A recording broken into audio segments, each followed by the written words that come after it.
ইমামে আহমদ ইবনে হাম্বল ডাক দিয়ে বললেন, যুবক বলো না কি পাও নাই? যুবক ডাক দিয়ে বললেন, হুজুর শোনেন, আপনার নাম তো আমার জানা নাই। আর রাসূল সাল্লাল্লাহু আলাইহি সাল্লাম যখন আমি নবীজির হাত ধরলাম, নবীজির হাতটা আমি ছাড়তেই চাই না। আমার নবী ডাক দিয়ে বলেন, যুবক তুমি আমার হাতটা ছাড়তে চাও না কেন? আমি যুবক রুটিওয়ালা তখন বলছিলাম, ইয়া রাসূলুল্লাহ, তওবাকারীর ঘরে আপনি আছেন, আপনার আমি পাইছি। নবী গো, হাসরের ময়দানে আপনার হাত ধরিয়ে আপনার সাথে জান্নাতে যেতে চাই। আমার নবী তখন বললেন, যুবক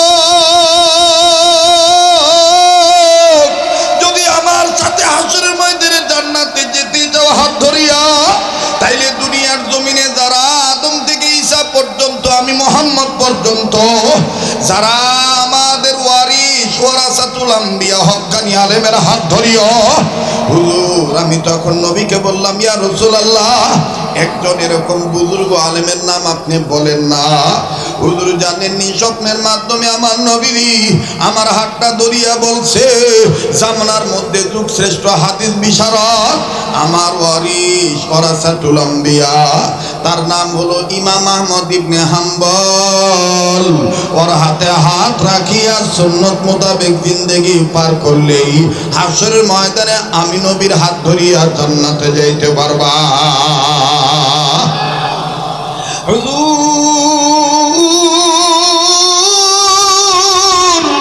ওই দিনের পর থেকে আমি ইমাম আহমদ ইবনে হাম্বলের তালাশ করতেছি। আমি খুদিয়া খুদিয়া বেড়াই, ওনার তো আমি পাই না। হুজুর এই জন্য আমার মনের মধ্যে দুঃখ হইল। আমি দুইটা জিনিস পাইছি, একটা সম্পদ এখনো পাই নাই, বাকি জীবন আলেমের সোহবতে থাকিয়ে যে আমি কাটাবো, এই ইমাম আহমদ ইবনে হাম্বল এখনো পাই নাই। একটু খেয়াল করছেন নি বাজান? আগুন তাপাইতেছেন কে? বলেন না, আগুন তাপাইতেছেন কে? ইমাম আহমদ ইবনে হাম্বল। কথা বলতেছেন যুবক যার সাথে, তার নাম কি? ইমাম আহমদ ইবনে হাম্বল। ইমাম আহমদ ইবনে হাম্বল বললেন, যুবক নবীজিকে কি তুমি জিজ্ঞাসা করো নাই? নবীজিকে কি তুমি জিজ্ঞাসা করো নাই? নবীজি ইমাম আহমদ ইবনে হাম্বলকে তালাশ করিয়া পামু কেমনে? যদি পাইয়াই যাই তার সিনার আলামত কি? যুবক বলে, হুজুর আমি কি বসিয়া রইছি? আমার নবীকে আমি জিজ্ঞাসা করেছিলাম, ইয়া রাসূলুল্লাহ, ইমাম আহমদ ইবনে হাম্বলকে দেখতে কেমন হবে? আমি কেমনে বুঝবো ওনার নাম ইমাম আহমদ ইবনে হাম্বল? যুবককে ইমাম আহমদ ইবনে হাম্বল বলেন। তারপরে নবী কি বলছেন? ডেকে ডেকে বলেন, হুজুর ইমাম আহমদ ইবনে হাম্বল নাকি উনি? নবীজি বলছেন, একমাত্র ইমাম আহমদ ইবনে হাম্বলই জানেন হাসরের ময়দানে কয়জন নারী হাসতে হাসতে জান্নাতে যাবে। আর কি আলামত বলে, আরো নমুনা হুজুর বলছেন, ইমাম আহমদ ইবনে হাম্বলের হাতের সাথে হাত লাগানোর পর ওই হাত যদি আমি নাকের কাছে নেই, নবীজির শরীর মোবারক থেকে, নবীজির হাত মোবারক থেকে আমি যেরকম জান্নাতি খুশবু মিশক আম্বরের গ্রান পাই, ইমাম আহমদ ইবনে হাম্বলের হাত ধরলে নাকি ওই গ্রান পাওয়া যাবে। আল্লাহু আকবার। ইমাম আহমদ ইবনে হাম্বল ডাক দিয়া বলেন, আল্লাহ।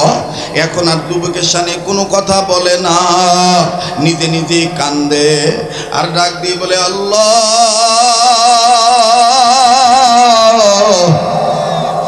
আমারে নবীজি এইরকম ভালোবাসে, আল্লাহ তুমি আমার এইভাবে কবুল করছো। ইমাম আহমদ ইবনে হাম্বল হাত পিছনে নিয়ে নিলেন। যুবক ডাক দিয়ে কয়, হুজুর আপনি কাঁদেন কেন? বুঝে আসলো না কি কারণে আপনি কাঁদতেছেন, আমার বুঝে আসলো না। ইমাম আহমদ ইবনে হাম্বল ডাক দিয়ে বলেন, যুবক তোমার সমস্যা কি? বলে, হুজুর আবার দেখতে পাইলাম আপনি হাত পিছনে নিলেন, আমার তো এখন সন্দেহ হয় নবীজি যেই নাকের কথা বলছেন, যে চেহারার বর্ণনা দিছে, আপনার চেহারার মধ্যে কেমন জানি ওই রকম মুহাম্মাদি নূর দেখা যায়। আল্লাহু আকবার। আপনি হাতটা কেন পিছনে নিলেন? ইমাম আহমদ ইবনে হাম্বল ডাক দিয়ে বলে, যুবক, আমি লম্বা করব না তোমার সাথে, আমার নাম আমি পরে বলবো। নাম বলার মাধ্যমে যদি আনানিয়াত প্রকাশ পায়, আমার আল্লাহ আমার থেকেই সম্পদ কারিয়াও নিয়ে যাইতে পারে। বাজান রে, আজকে যারা আমরা নামের পাগল, আমাদের বড়রা বলেন নাম দিয়া দরকার নাই, কামের দরকার। এজন্য বুজুর্গরা বলেন মশহুর হওয়ার দরকার নেই, মকবুল হও। ও আজিজ তলাবা ভাইরা, তোমাদের পায়ে হাত দিয়ে বলি, মানুষ আমাদেরকে বলে জননন্দিত, বিশ্বনন্দিত, কিন্তু আমি নিজেকে মনে করি আমি সবচাইতে নিন্দিত, আমি সবচাইতে নিন্দিত। আমি নিন্দিত হইয়াই আনন্দিত, কারণ দুনিয়ার সব মানুষ যদি আমাকে ফুলের মালা দেয়, আর আল্লাহ যদি আমারে কবরে ধরিয়া ফেলায়, তাইলে কিন্তু উপায় নাই। আর দুনিয়ার সব মানুষ যদি আমাকে চপেটাঘাত মারে, আঘাত করে, থুতু নিক্ষেপ করে, আল্লাহ যদি আমারে মাফ করিয়া দেয়, তাইলে আমার বন্ধুগণ আমার আর কোনো চিন্তা নাই। আমি গুনাহগার গো আল্লাহ, আমি গুনাহগার, দয়া করে মোদের গুনাহ মাফ করে দাও, তোমার নাম গফুর গফফার। একটা ডাক দেন না, বলেন না আল্লাহ। ইমাম আহমদ ইবনে হাম্বল ডাক দিয়ে বলতেছেন, হুব্বাব যুবক, শোনো শোনো, 5টা নারী জান্নাতে যাবে হাসতে হাসতে। নাম্বার 1 মা খাদিজা, নাম্বার 2 ফাতেমাতুজ জোহরা, নাম্বার 3 আম্মা জান আয়েশা, নাম্বার 4 আইয়ুব নবীর বিবি রহিমা, নাম্বার 5 ফেরাউনের স্ত্রী আসিয়া। যুবক ডাক দিয়ে কয়, হুজুর আর বলতে হবে না, আপনি যেইভাবে বললেন এইভাবেই নবী বলিয়া গেছে। হুজুর আপনি ইমাম আহমদ ইবনে হাম্বল, যখনই বলে আপনি ইমাম আহমদ ইবনে হাম্বল, ইমাম আহমদ ইবনে হাম্বল খালি পিছনে যায়, হাতটা পিছনে নিয়ে রাখে। এবার ইমাম আহমদ ইবনে হাম্বলের এই পিছনে যাওয়া দেইগা আমার বন্ধুগণ যুবক চুলার জাল কমাইয়া পিছন দিক দিয়ে আসিয়া আমার বন্ধুগণ হুজুরের 2টা হাত জড়ায় ধরছে। হাত এরকম করে ধরিয়া আস্তে করে সামনে যে হুজুরের পাও 2টা জড়ায় ধরছে। জড়ায় ধরিয়া আমার বন্ধুগণ নাক দিয়া শরীর থেকে গ্রাণ গ্রহণ করিয়া দেখে, আল্লাহু আকবার, আল্লাহু আকবার, ইনার গায়ে তো দেখি নবীদের গ্রাণ পাওয়া যায়। আল্লাহু আকবার। এটাই বাজান আল্লাহ পাক বলেছেন, ওয়ামা আতাকুমুর রাসূল ফাখুযুহু ওয়ামা নাহাকুম আনহু ফান্তাহু। আমার রাসূল, আমার আল্লাহ বলেন, আমার রাসূল আমার পক্ষ থেকে তোমাদেরকে যেটা ধরতে বলে সেইটা তোমরা মজবুত করে ধরো, যা ছাড়তে বলে তোমরা সেটা ছেড়ে দাও। আর নবী বলেছেন, আল মারউ মা মান আহাব্বা, যার সাথে যার মহব্বত তার সাথে তার কিয়ামত। আরে বন্ধু আমার, বাইরা বাবারা, এই জন্য আসেন না আজকে থেকে নিয়ত করি, আমার ব্যবসা, আমার বাণিজ্য, আমার রাজনীতি, আমার শিক্ষানীতি, আমার বন্দিনীতি, আমার সমাজনীতি সব আমি করব একজন যোগ্য হক্কানি আলেমের সহবতে থাকার মাধ্যমে, ইনশাআল্লাহ। কারা কারা তৈরি আছি? 2 হাত তুলে আল্লাহকে দেখাই, নারায়ে তাকবীর। আর এইভাবে সহবত লাভ করতে গেলেই আপনি তো আল্লাহওয়ালা হইয়া যাবেন। আর আল্লাহওয়ালা হইতে গেলে 5টা কাজ আপনাকে ধারাবাহিকভাবে করা লাগবে। নাম্বার 1, সকল প্রকার ছোট বড় গুনাহ থেকে বেঁচে থাকা। নাম্বার 2, আল্লাহর হুকুম ফরজ ইবাদত। নাম্বার 3, আল্লাহর হুকুম ওয়াজিব। নাম্বার 4, নবীদের সুন্নতওয়ালা উম্মত হওয়া। নাম্বার 5, নিজের অভ্যাসকে নফল আমলের অভ্যাসে পরিণত করা। আজ আমি নামার আগে, কথা শেষ করার আগে একটা সুন্নতের দাওয়াত আমি আপনাদেরকে দিতে চাই। মুসলমান ভাইরা আমার বন্ধুগণ, সেই সুন্নতটা হইল খানা খাওয়ার আগে পরে, এটা একটা সহজ সুন্নত। খানা খাওয়ার আগে পরে আবু দাউদ শরীফের হাদিস, টোটাল সুন্নত হলো 17টা। এর মধ্যে 4 নম্বর সুন্নত হইল খানা খাওয়ার আগে পরে 2 হাত কবজি পর্যন্ত ধৌত করা। বুঝে থাকলে বলেন না, কয় হাত? কোন পর্যন্ত? কখন কখন? খানা খাওয়ার আগে এবং পরে। ব্যবসায়ী ভাইরা আবার বলেন, কয় হাত? কোন পর্যন্ত? কখন কখন? খানা খাওয়ার আগে এবং পরে। পারবো তো ইনশাল্লাহ? পারবো তো ইনশাল্লাহ? তাহলে স্লোগান হয়ে যাক, সুন্নত যেখানে উম্মত সেখানে। কথা বলেন ঠিক কিনা? সুন্নত আছে যেখানে উম্মত আছে। নারায়ে তাকবীর। আজকের আলোচ্য বিষয়বস্তু থেকে আমরা কয়েকটা শিক্ষা গ্রহণের সবক পাইলাম। নাম্বার 1, চোখ কয়টা? এক চোখ দিয়ে সকল মানুষের গুণ দেখব, আর এক চোখ দিয়ে নিজের দোষ দেখব। আমার ভাইরা, নাম্বার 2, আল্লাহওয়ালা হতে গেলে কয়টা কাজ করতে হবে? 5টা কাজ। নাম্বার 1, সকল প্রকার গুনাহ থেকে বেঁচে থাকা। নাম্বার 2, আল্লাহর হুকুম ফরজ ইবাদত ঠিক মতন আদায় করা। নাম্বার 3, আল্লাহর ওয়াজিব আল্লাহর হুকুম ওয়াজিব ঠিক মতন আদায় করা। নাম্বার 4, সুন্নতুল্লাহ উম্মত হওয়া।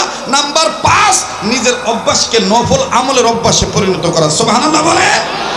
3 নাম্বার সবক হইল, আমার বন্ধুগণ, আমার ভাইরা, সুন্নত আছে যেখানে উম্মত আছি সেখানে। এটাই আল্লাহর আদেশ। এটা কার আদেশ? তোমরা যদি আমাকে পেতে চাও, আমার নবীর ইত্তেবা করো, আমার নবীর অনুসরণ করো। মুহতারাম হাজিরিন, আজকে যদি আমরা রান্নাঘর থেকে শুরু করে বঙ্গভবন পর্যন্ত, জন্ম থেকে শুরু করে কবর পর্যন্ত সকল ক্ষেত্রে নবী আলাইহিস সালামের সুন্নতকে যদি আমরা মানি, পয়গম্বর হাবিবে কিবরিয়ার সুন্নতের উম্মত যদি আমরা হতে পারি, খোদার কসম, আমার বাংলাদেশে টেকনাফ থেকে তেতুলিয়া, রূপসা থেকে পাতুরিয়া, সুন্দরবন থেকে বান্দরবন, চট্টগ্রাম টু কুড়িগ্রাম, রংপুর টু আমার বন্ধুগণ দিনাজপুর, কোন জায়গায় কোন এলাকায় নবীর বিরোধীরা, কাদিয়ানীরা, সাদিয়ানীরা, উলামা বিদ্বেষীরা, ইসলাম বিরোধীরা, হক্কানি পীর মাশায়েখ বিরোধীরা কখনোই ডানা মেলে উড়ে বেড়ানোর সাহস পাবে না। আমাদের মরণ যেন হয়, আমাদের জোরে, আমাদের মরণ যেন হয়, আমাদের আল্লাহ আল্লাহ বলতে বলতে, নবীর প্রেমে চলতে চলতে, আল্লাহ আল্লাহ বলতে বলতে, নবীর প্রেমে চলতে চলতে, মরণ যেন হয় আমাদের, হয় আমাদের। দিনের পথে চলতে গিয়ে, হকের কথা বলতে গিয়ে, দিনের পথে চলতে গিয়ে মুমিন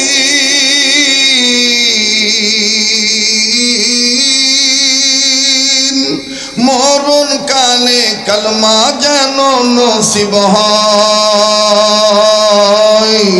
আমাদের মরণ যেন হয় আমাদের, মাশাআল্লাহ, আমাদের মরণ যেন হয়। ওরে সুন্নতের পথে চলতে যাইয়া আসবে হামলা, হবে মামলা, আসবে হামলা, আসবে হামলা, হবে মামলা, করব না তো আর কোনো দিন আমলাকে ভয়। আমাদের মরণ যেন হয় আমাদের, মাশাআল্লাহ, আমাদের মরণ যেন হয় আমাদের। আল্লাহ আল্লাহ বলতে বলতে, নবীর প্রেমে চলতে চলতে, আল্লাহ আল্লাহ বলতে বলতে, নবীর প্রেমে চলতে চলতে, মরণ যেন হয় আমাদের।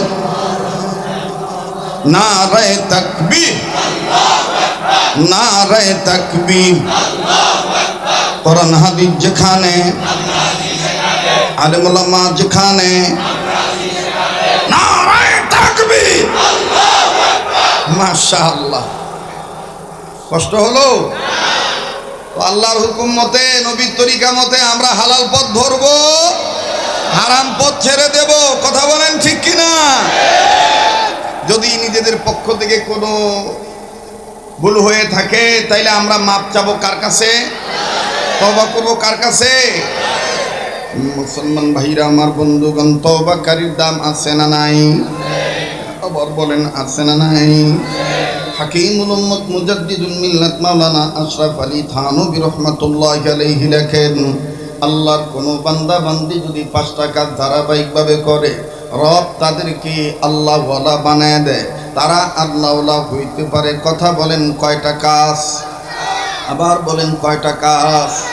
5 কাজ ধারাবাহিকভাবে করবে যারা, আল্লাহ পাকের ওলি হবে তারা, আল্লাহর মাহবুব বান্দা, আল্লাহ ওয়ালা হবেন তারা। বাজানো এই 5 কাজের মধ্যে নাম্বার 1 হলো সকল প্রকার গুনাহ থেকে বেঁচে থাকা। নাম্বার 2 হলো আল্লাহর হুকুম ফরজ ইবাদত ঠিক মতন আদায় করা। নাম্বার 3 আল্লাহর হুকুম ওয়াজিবগুলো ঠিক মতন আদায় করা। নাম্বার 4 নবীজির সুন্নতলা উম্মত হওয়া। নাম্বার 5 নিজের অভ্যাসকে, আমার বন্ধুগণ, নিজের অভ্যাসকে নফল আমলের অভ্যাসে পরিণত করা।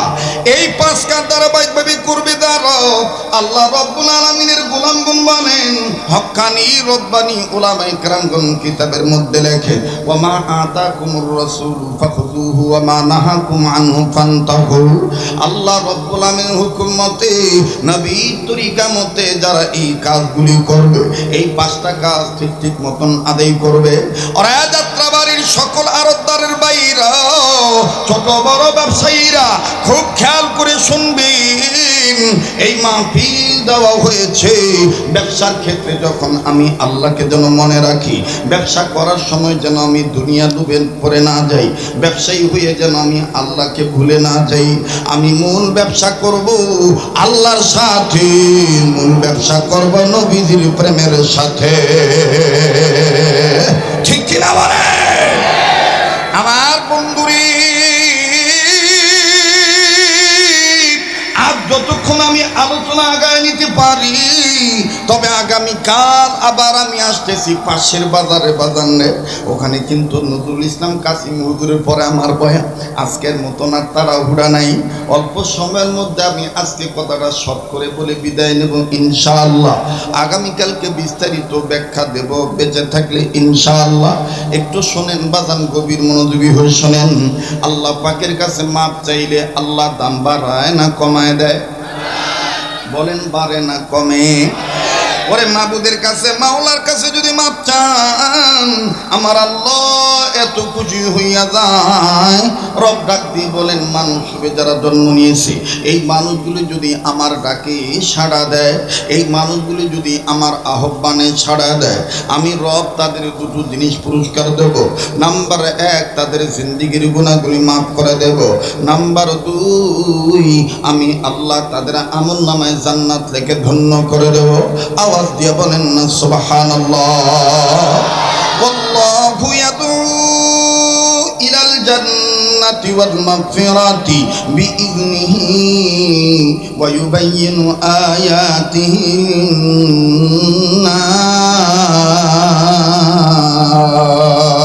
লিন-নাস। রব বলেন, মানুষ রূপে যারা জন্ম নিল, এই মানুষগুলি যদি আমার ডাকে সাড়া দেয়, আমার নবীর ডাকে সাড়া দেয়, যদি সুন্নতের পথের প্রতীক হয়ে যায়, যদি হকের পক্ষে চলে আসে, আমি আল্লাহ তাদের জীবনের গুনাহ মাফ করে দেব। আমল নামায় আমি আল্লাহ জান্নাত থেকে ধন্য করে দেব।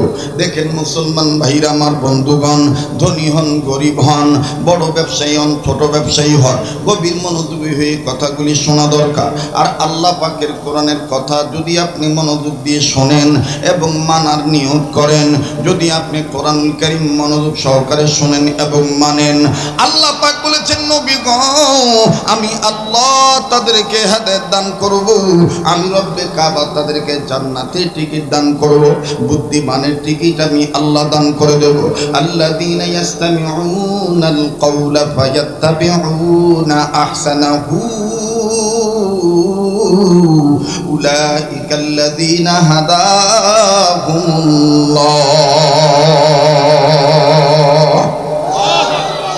বন্ধুর, এই প্রসঙ্গে আমি ছোট্ট একটা ঘটনা আপনাদেরকে শোনাই। উম্মতের উলামায়ে কেরামগণ এখানে বসে আছেন, এমন উলামায়ে কেরাম আছেন যাদের পাদুকা, তাদের জুতা টানার যোগ্যতা আমার নাই। অবাদান তাদের ছাত্র হইতে পারলে নিজেকে ধন্য মনে করতাম। আমার বন্ধুগণ হাজারো, আমার ভাইরা অনেক আজিজ তলবে এখানে আছে, যারা এলেম তলব করার উদ্দেশ্যে বড় মাদ্রাসা ছোট মাদ্রাসা আশেপাশে ছোট বড় এদারায় আমার বন্ধুগণ সময় দিতেছে। এই ছাত্র ভাইরাও জানেন এবং আমার বন্ধুগণ ওলামায়ে কেরামগণ জানেন, এই জমিনের উপরে আসমানের নিচে যত বড় বড় আইম্মায়ে মুস্তাহিদগণ ছিলেন, তন্মধ্যে একজন ছিলেন, নাম আমরা শুনেছি। আমরা যেই মাযহাব মানি, আমরা যাকে আমার বন্ধুগণ আমরা যেই মাযহাব মানি, এই মাযহাবের ইমামে আজম আবু হানিফা রহমাতুল্লাহি আলাইহি। আরো নাম আমরা শুনেছি ইমাম মালিক রহমাতুল্লাহি আলাইহি। আরো নাম আমি আপনি জেনেছি, পড়েছি, আমার বন্ধুগণ জ্ঞান অর্জন করেছি, শুনেছি। নামটি হলো ইমাম শাফি রহমাতুল্লাহি আলাইহি। আরো নাম শুনেছি বন্ধু, যিনি স্বপ্নের মাধ্যমে আল্লাহ রাব্বুল আমিনকে দেখেছেন। আওয়াজ দিয়া বলেন না সুবহানাল্লাহ। আমার বন্ধুগণ নবীকে হাজার হাজার বার স্বপ্নের মাধ্যমে দেখেছে, যার নাম হলো ইমাম আহমদ ইবনে হাম্বল রহমাতুল্লাহি আলাইহি। ইমাম আহমদ ইবনে হাম্বল রহমাতুল্লাহি আলাইহি আল্লাহর হুকুম মতে, নবীর তরিকা মতে এমন ভাবে হালাল পথ ধরছিলেন, বৈধ পথ ধরেছিলেন। আমার বন্ধুগণ আল্লাহ নবী সুন্নতের ইত্তেবা এমন মজবুতির সাথে করেছিলেন বন্ধুগণ, যার কারণে স্বপ্নের মাধ্যমে নবীজি ইমাম আহমদকে বুকে জড়ায় ধরেছে। আমাদের মরণ যেন হয়, আমাদের একটু লক্ষ্য করবেন বন্ধু, ইমাম আহমদ ইবনে হাম্বল রাহমাতুল্লাহি আলাইহি এরকম ঠান্ডার মৌসুমে প্রচুর ঠান্ডায় আক্রান্ত হয়ে গেলেন, প্রচুর শীত লাগতেছে। ইমাম আহমদ ইবনে হাম্বল ডাক দিয়ে বলতেছেন, আল্লাহ গো, এত কম্বল এত চাদর আমি গায়ে দিতেছি, এরপরও গরম অনুভব করতে পারতেছি না। মাবুদ, এখন তুমি ছাড়া আমার কোনো উপায় নেই। আল্লাহ, তোমার দরবারে বলি, গোলামি করি তোমার, সাহায্য চাই তোমার। ইয়্যাকা না'বুদু ওয়া ইয়্যাকা, পড়ে না রে, ইয়্যাকা না'বুদু ওয়া ইয়্যাকা নাস্তাঈন। ভাল লাগে? এই ডিস্টার্ব করে করে, এই মুজাহিদরা বল সুবহানাল্লাহ।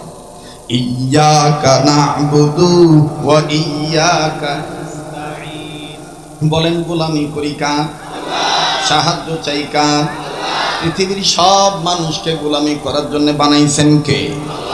ইয়া আইয়ুহান নাসু উবুদু রাব্বাকুমুল্লাযী খালাকাকুম। পৃথিবীর সব মানুষকে গোলামি করার জন্য বানাইছেন আমার আল্লাহ, যার দ্বারা ওয়াল্লাযীনা লাআল্লাকুম তাত্তাকুন, যার দ্বারা আমি আপনি তাকওয়ার পথ অর্জন করতে পারি, তাকওয়া অবলম্বন করতে পারি। দেখেন, ইমাম আহমদ ইবনে হাম্বল ডাক দিয়ে বলতেছেন, আল্লাহ গো, আমি তোমার মাহবুব বান্দা হতে চাই, গোলামি করি তোমার, সাহায্য চাই তোমার। একটু গরম উপশম আমার দরকার, একটু গরম তাপের দরকার। আবার ইমাম আহমদ ইবনে হাম্বল নিজের ঘর থেকে বের হলেন, কেউ কোনো আগুন জ্বালাইছে কিনা দেখতে দেখতে, খুঁজতে আমার বন্ধুগণ ওনার নজরে পড়ে গেল, দূরবর্তী স্থানে কে জানি চুলা ধরাইছে। চুলার আগুন এত বড় আগুন, উপরে উঠতেছে আবার নামতেছে। এর দ্বারা ইমাম আহমদ ইবনে হাম্বল বুঝতে পারলেন, এটা মোমবাতির আগুন নয়, এটা কোনো মশালের আগুন নয়, এটা চুলার আগুন, বড় আগুন। যাই তো দেখি কে আগুন ধরাইল। এবার ইমাম আহমদ ইবনে হাম্বল সামনে গেলেন, সামনে যায় দেখতেছেন অন্য কোন নারী নয়, একজন সুন্দর চেহারার অধিকারী একজন যুবক। এই যুবকটা রুটি বিক্রেতা, রুটি বানায়, তাই আগুন ধরাইছে রাত্রিবেলায় আগুন ধরাইছি। ঢাকাবাসী আপনারা দেখবেন যাত্রাবাড়ি থেকে শুরু করে চিটাগাং রোড, কাশপুর বলেন আর সোনারগাঁ বলেন, যত দূর যাবেন এদিক সেদিক আমার ভাইরা এপার আর ওই পার, এই সাইডে ওই সাইডে, এই শীত মৌসুমে অনেক মা বোন, অনেক বাপ ভাই সংসারের জীবিকা নির্বাহ করার জন্য মাটির চুলা ধরায়, সীতায় পিঠা ভাজে, ভাবা পিঠা বানায়, তেলের পিঠা বানায়। কথা কয়, ব্যবসায়ীদের মা পিলাইছি, তা আমার বুঝ ওয়াজ করতে হইব না? আমাদের বড়রা আমাদেরকে শিখাইছেন, মৌকা কি समझली बात कहो और महल की समझली आहल बनाओ और इंसान की समझली प्यार करो। মৌকা বুঝা কথা কইও, মানু বুঝা ফিরিত কইও, মাহাল বুঝা আহাল বানায়ো। যেখানে রাজনীতি দরকার সেখানে রাজনীতি কইরো, যেখানে পেট নীতির দরকার সেখানে হালাল ভাবে বৈধ পন্থায় পেট নীতি ধান্দা কইরো। এরার আগুন বেরাত লাগায়ো, এরার আগুন বেরাত লাগায়ো। আমার ভাই, তো ইমাম আহমদ ইবনে হাম্বল রহমতুল্লাহ আলাইহি উনি দেখতেছেন যে এই যুবক রুটিওয়ালা আগুন ধরাইছে, আমি এখন আগুন তাপাই। আগুন তাপাইতে যে আবার মনে মনে আলে মানুষ তো চিন্তা করতেছে যে আমি যে আগুন তাপাবো, ফট করে যদি এই যুবক কয় চুলা কি আপনি ধরাইছেন না আমি ধরাইছি, কইতে পারে না। হ্যাঁ, যারা বাদাম আলাতেন আনতা দেই, বাদাম খাও, একটু হিসাব করে খাই। আমি রাইত বিরাট বাজার করতে আসি, দেখি যে অনেকে গাজরের দোয়ানে আনতা দেই, কয় গাজর কত কইয়া, একটা খাইয়া লিখি। সাদা আহমদ ইবনে হাম্বল রহমতুল্লাহি আলাইহি উনি সিদ্ধান্ত নিলেন যে আমি যদি বিনা অনুমতিতে আগুন তাপাইতে যাই, এই যুবক আমাকে খোঁটা দিতে পারে, বাধা দিতে পারে। তো কি করা লাগবে? তো অনুমতি নেই। অনুমতি নিতে যাইয়া আবার ডাক দিয়ে কয়, যদি সালাম না দেই তো বলতে পারে দেখতে দেখাতে কত সুন্দর। হ্যাঁ, বোঝা যায় একজন মনে হয় মুসলিম পণ্ডিত হবেন, কিন্তু সালাম দেন না কেন? আপনি কি জানেন না রসুলের হাদিসকে আপনি পড়েন নাই? আসসালামু ক্বাবলা কালাম। ব্যবসায়ীরা আপনি এটা একটা রেওয়াজ চালু করবেন, কথা বলার আগে সালাম বলেন না কি? সালাম, আর সালাম যেন আরতের সালাম না হয়, বাদাইরা সালাম যেন না হয়, আসসালামু আলাইকুম এরকম যেন না হয়, আসসালামু আলাইকুম এরকম যেন না হয়। সালাম দিতে হইব সহি শুদ্ধভাবে। যেমন আমাদের হারবি হযরত রাহমাতুল্লাহি আলাইহি হাকিমুল উম্মতের আদাল্লাহ খলিফা, তিনি বলেছেন তারও খলিফা করাচির হযরত হাকিম আক্তার সাহেব রাহমাতুল্লাহ আলাইহি বলেছেন, সালাম শুদ্ধ করার সহজ পদ্ধতি হলো যেই সালাম নামাজে ওই সালাম সমাজে, যেই সালাম নামাজে। আর সালাম দেওয়ার ক্ষেত্রে ভিতরে ট্রেনিং করতে হবে, ভিতরে ট্রেনিং করতে হবে। ট্রেনিং কি আমার ভাইরা? ট্রেনিংটা হলো এই তিনটা কথা আপনি মুখস্থ করবেন। যেমন আমাদের যাত্রাবাড়ি হযরত একটা কিতাব উম্মতের ইসলামের জন্য সাহাল নুসখা হিসাবে সহজ ব্যবস্থাপত্র প্রেসক্রিপশন আকারে অনেক বাংলাদেশের অনেক মসজিদ মাদ্রাসায় এই কিতাবটা আছে। আমি নিজেও একসময় করোনার সময় এটা ফেরি করছি। প্রায় 12,000-এর উপরে এই 1 মিনিটের মাদ্রাসা কিতাব উত্তরবঙ্গে, দক্ষিণবঙ্গে, পশ্চিমবঙ্গে আমি মসজিদে মসজিদে বয়ান করে এগুলো আমি পৌঁছে দিছি আমার ভাইরা। তো এই 1 মিনিটের মাদ্রাসার কিতাবের মধ্যে সুন্দর করে লেখা আছে যে সালাম দেওয়ার সহজ পদ্ধতি হলো 3টি, মানে ভিতরে 3টা প্রশিক্ষণ মনে মনে যাপন করা। জোরে জোরে সালাম দেওয়া, শুদ্ধ করে সালাম দেওয়া, আগে আগে সালাম দেওয়া। তো মুখস্থ করেন না, আগে আগে সালাম দেওয়া। খালি নিবেন না দিবেন? আমগো অবস্থা তো এমন হয়েছে, বেটা আমি বড় আরতের মালিক, তুই আমার ফেলামালি দেস না কে? কথা কয় না, আগে আগে সালাম দেওয়া। ওই যে কয় না আগে আগে সালাম দেওয়া, জোরে জোরে সালাম দেওয়া, শুদ্ধ করে সালাম দেওয়া। আগে সালাম দিবে যে জান্নাতের বাড়ির মালিক হবে সে। কেমন লাগতেছে? ভালো লাগতেছে না? হ্যাঁ। তো ইমাম আহমদ ইবনে হাম্বল রহমতুল্লাহ চিন্তা করলেন যে আমি এখন সালাম দিব। এই সালাম দিতে আবার মনের মধ্যে খটকা লাগতেছে, আমি যে আরে সালাম দিব এ কি ধর্মীয় মানুষ না বিধর্মী মানুষ এটা তো জানি না। তো ইমাম আহমদ ইবনে হাম্বল বলেন, আল্লাহ ওয়ালাদের ভিতরে চোখ খোলা না বন্ধ? উনি চিন্তা করে দেখলেন যে আমি একটু মোরাকাবা করি, এই ছেলেটার সম্বন্ধে পরিচয় আল্লাহর কাছে জানি। উনি চোখ বন্ধ করলেন, চোখ বন্ধ করে দেখেন বাতিনি চোখ দিয়ে আল্লাহ দেখায় দিতেছে এই ছেলে শুধু মুসলমান না, জান্নাত ওয়ালা ছেলে। আরো আসতে কোন কি ছেলে? জান্নাত ওয়ালা। তো ইমাম আহমদ ইবনে হাম্বল বলতেছে, সুবহানাল্লাহ, এই জান্নাত ওয়ালা সন্তান আমি কি ভাবলাম আর হইল কি? এবার কাছে দিয়ে ডাক দিয়ে কয়, আসসালামু আলাইকুম রাহমাতুল্লাহ। বাবা আমার খুব ঠান্ডা লাগছে, আমি একটু আগুন তাপাবো। ছেলেটা ডাক দিয়ে বলতেছে কুই মুশকিল নেই, কোনো সমস্যা নেই, আপনি আগুন তাপান। তো আগুন তাপাইতেছে, যখন মোটামুটি শরীর একটু গরম লেগে উঠছে, ইমাম আহমদ ইবনে হাম্বল বলতেছেন যে আচ্ছা এই জান্নাতওয়ালা হইল কিভাবে, এর একটু আমি দেখি তো এর আমলটা কি।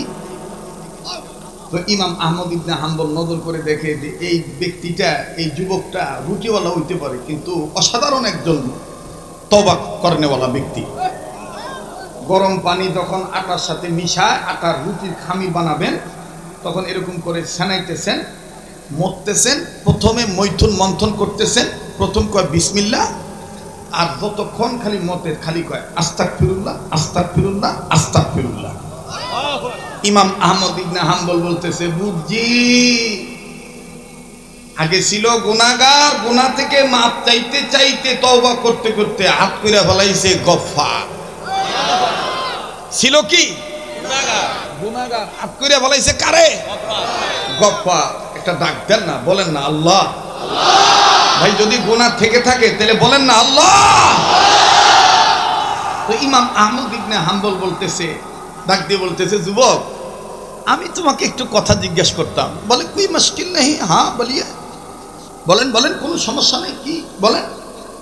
কয় যে বাবা তুমি এই যে আস্তাগফিরুল্লাহ আস্তাগফিরুল্লাহ সবসময় বলতেছো, দেখতেছি যখন তুমি কোনো বস্তু উপরে উঠাও তখন বলো আল্লাহু আকবার, নামানোর সময় কও সুবহানাল্লাহ, সমান জায়গায় রাখলে কও লা ইলাহা ইল্লাল্লাহ, আবার মাঝে মধ্যে দেখতেছি রবের শুকরিয়া আদায় করতেছো আলহামদুলিল্লাহ, আর বেশিরভাগ ওই দেখতেছি যত কাজ করো বেশিরভাগ সময় খালি আস্তাগফিরুল্লাহ আস্তাগফিরুল্লাহ বলো। এই আস্তাগফিরুল্লাহ বলার দ্বারা কিছু পাইছো তুমি?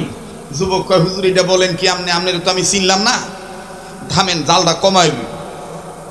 তো লাকড়ি চুলার টেনে বাই করে ডাক দিয়ে কয় হুজুর এই আস্তাগফিরুল্লাহ বলার দ্বারা আমি একটা পাই নাই, দুইটা পাইছি। কয়টা পায় নাই, কয়টা পাইছে? হ্যাঁ সময় কটা? আচ্ছা একটু শুনে নিলাম আর কি। মাশাআল্লাহ মাশাআল্লাহ ভাইরা একটু শুনে লইলাম আর কি, ঠিক আছে না? বোনাস আছে, এই আল্লাহর পাগলেরা কমে গুনাই এই সব হইল ফজলুল করিমের সাগরে। হ্যাঁ আমার ভাইরা তো ডাক দিয়ে বলতেছে যে দুইটা পাইছি একটা পাইনি। ইমাম আহমদ ইবনে হাম্বল বলতেছেন কি পাইছো আর কোনটা পাও নাই, কোনটা পাইছো বলো তো। ডাক দিয়ে কয় হুজুর আস্তাগফিরুল্লাহ বেশি বেশি বলার দ্বারা, মাওলার কাছে বেশি বেশি মাপ চাওয়ার দ্বারা আমি এক নম্বর সম্পদ হইল আমি এই জবান দিয়ে যত দোয়া করি সব দোয়া আল্লাহ কবুল করে। ইমাম আহমদ ইবনে হাম্বল বলেন সুবহানাল্লাহ, তাইলে তো তোমার জবান মুস্তাজাবু দাওয়ার জবান হয়ে গেছে। আর কি পাইছো বলো? ডাক দিয়ে কয় হুজুর আরেকটা সম্পদের মধ্যে প্রতি রাত ঘুমের মধ্যে স্বপ্নে দেখি জনাবে মুহাম্মদ রাসূলুল্লাহ সাল্লাল্লাহু আলাইহি সাল্লাম আমার ঘরে তাশরীফ আনছে। তাই ইমাম আহমদ ইবনে হাম্বল বলতেছেন এই দুইটা পাইলে আর কিছু লাগে? যা কও তাই কবুল হয়ে যায়, নবীর স্বপ্নের মধ্যে দেখো। তার কি পাও নাই, দুঃখ কি? কয় হুজুর যে দুঃখ ওইটা তো আপনারে কইলে লাভ নাই। কয় বেটা কও দি? কয় হুজুর একদিন নবীদের স্বপ্নের মাধ্যমে যখন পাইলাম, বাজানো আমি দেখবো এখন কার দিল নরম হয়। কান্না না আসলো কান্নার ভান ধরবে, নাকটার মধ্যে কেমন জানি আল্লাহওয়ালাদের গ্রাম পাইতেছি। যেদিকে তাকাই সেদিকেই শুধু নূর আর নূর দেখতে পাচ্ছি। আমার দিল বলে আজকের মাহফিলে দোয়া কবুল হয়ে যাবে।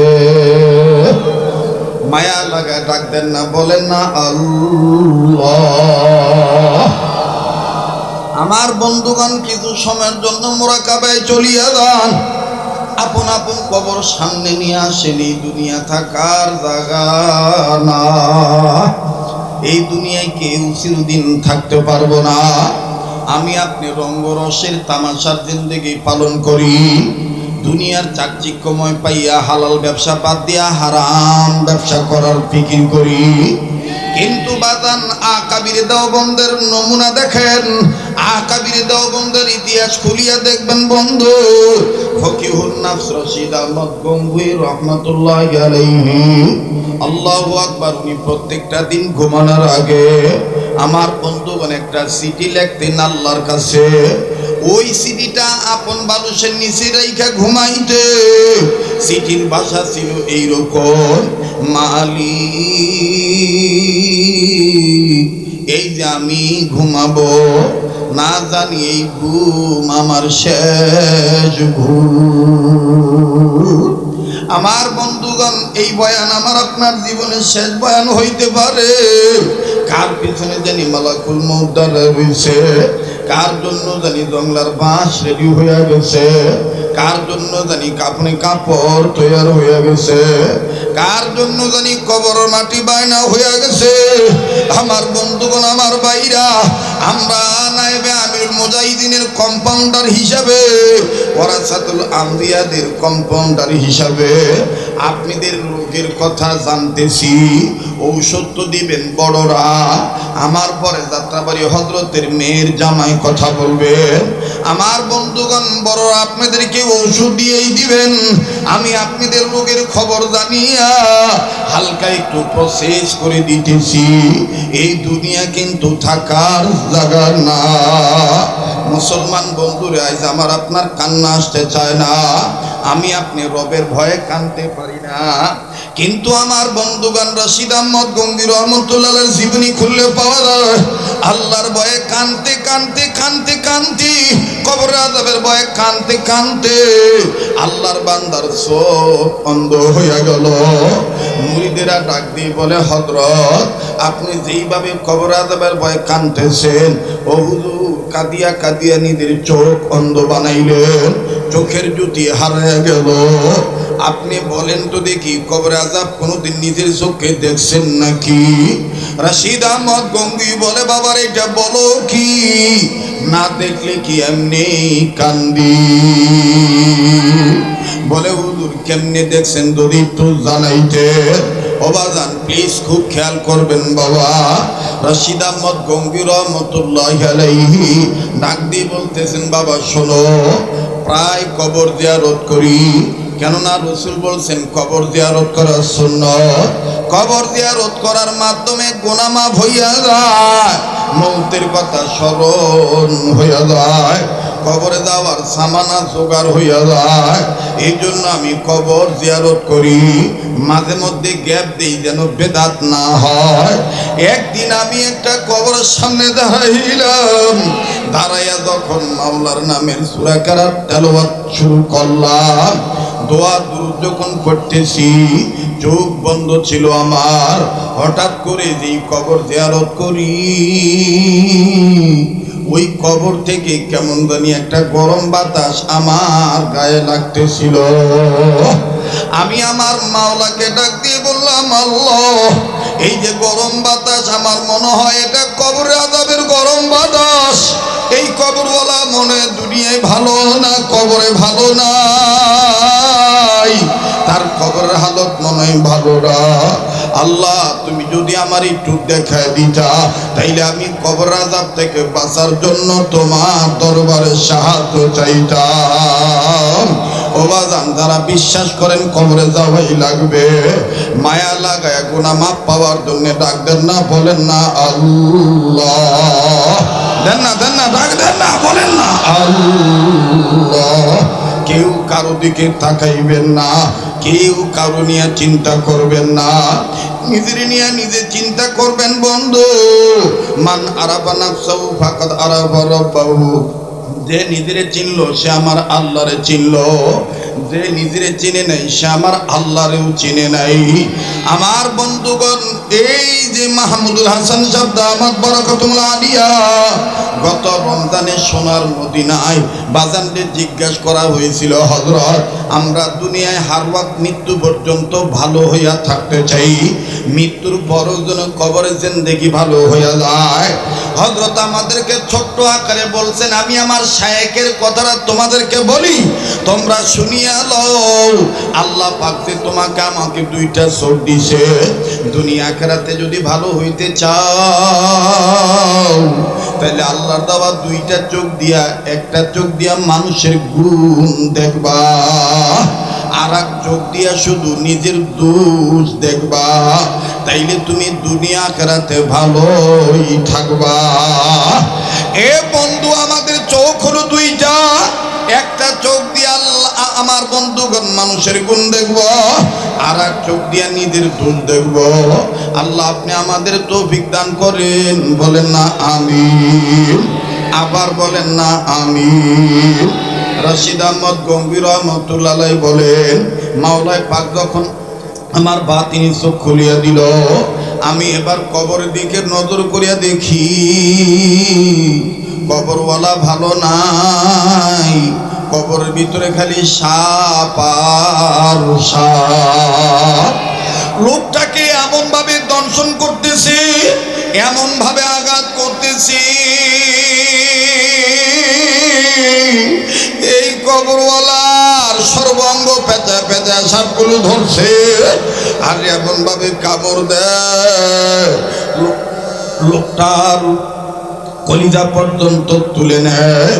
আবার নজর করিয়ে দেখতে পাই এই লোকটার নাক, দুইটা নাকের ফাঁকা, এক নাসিকার ফুটা দিয়া এই ভয়ঙ্কর সাপ ভিতরে ঢুকিয়া যায়, আর এক নাকের ফুটা দিয়া মস্তিষ্কের মগজ বাইর করে আনে। লোকটা কান্দে আর ডাক দিয়ে বলে, আল্লাহ দুনিয়া আমি গুনাহ করেছি, যার কারণে তুমি আমার কবরে আযাব দিয়া গ্রেফতার করছো। ও আল্লাহ, আগে বুঝি নাই কবর হলো ইমিগ্রেশন কাউন্টার, কবরে যদি কেউ মাপ পাইয়া যায়, দুনিয়ায় হাসরে আর কোনো জায়গায় তার ধরা নাই। এখন বুঝতেছি আল্লাহ আমার বন্ধুবান, দুনিয়া কিন্তু কেউ চিরদিন থাকতে পারবো না। প্লিজ বাদান, কেউ কারো দিকে তাকাইয়েন না, নিজের চিন্তা নিজে করবেন। রশিদ আহমদ গঙ্গি বলেন, ওই দিন থেকে আমি আমার মাওলাকে বলছি, মাওলা যেই চোখ দিয়ে কবরে আযাব তুমি আমারে দেখাইছো, ওই চোখ দিয়ে দুনিয়ার আর আমি কিছু দেখতে চাই না। আমি হাসরের ময়দানে তোমার দিদার লাভ করিয়া জান্নাতে যেতে চাই। ও আল্লাহ, আমাদেরকে তুমি তৌফিক দাও, বলেন না আমিন।